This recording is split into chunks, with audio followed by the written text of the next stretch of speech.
What I want to talk to you about today is carbohydrate restriction, and depending on really how your body functions, this can be a bigger issue for some of us than for others. So for me, I have been very insulin resistant, not diabetic, but extremely insulin resistant for the last few years. And so what happens is anytime that I introduce any kind of sugar into my intake, my body just wants to bombard with insulin, trying to get the glucose into my cells. And so had I continued on that path, I certainly would have been knocking on the door of diabetes very quickly.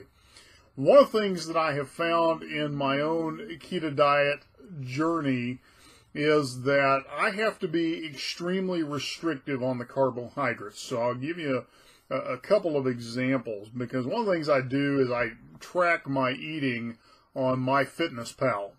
And so it's interesting to correlate the days that my carbohydrates go higher than a restricted range. So ideally, I try and keep my carbohydrates at 20 grams of carbohydrates per day or less, and I try and keep my macros 5% carbohydrates, 80% fat, 20%, 15% protein. And so, what that does is it's interesting to watch the correlation. If I, for example, am on a business trip where my macros go out of whack a little more, so maybe I'm doing 10% or 12% carbohydrate intake for the day, I end up gaining weight most of the time.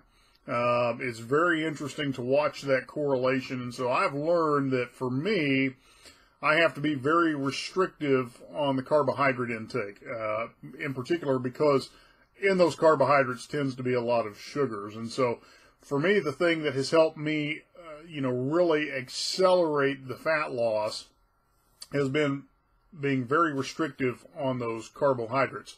If I don't, I tend to hit lengthy plateaus, and sometimes instead of losing weight, I'll actually increase weight. So I'll give you an example here. I'm tracking my weight on my board. In January, I was at 321 pounds. I took a 2-week trip to East Africa, during which time I was unable to really control my eating to any great extent. And so when I returned, I was at 323 pounds. I had actually gained 2 pounds due to the carbohydrate intake. As soon as I started restricting again, by March, I had already dropped 5 pounds and was back to 317. So the carbohydrate restriction has been very important for me. The other thing that I have found has some play in there too is the amount of dairy I intake. And so I love cheese beyond measure. So I'm having to cut back on my cheese intake as well. And I really discovered that in speaking with a friend who found that he was really not losing much fat or weight in this ketogenic lifestyle until he removed all dairy from the equation. I haven't had to go quite that extreme, but I certainly have had to cut back on it. So just a couple of thoughts for you on carbohydrate restriction.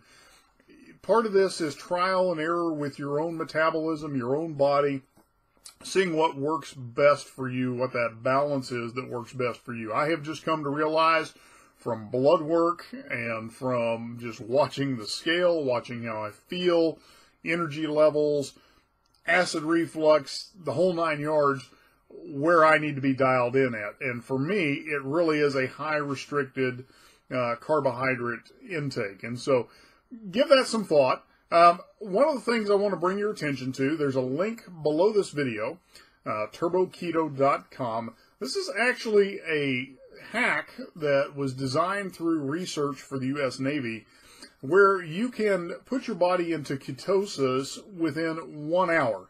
And for somebody that is maybe struggling to get deeper into ketosis, this is a great way to do that. It's how I broke my plateau. And so give that a check out. There's an opportunity for you to take a trial of that as well. So anyway, look forward to talking with you again. Have a great day.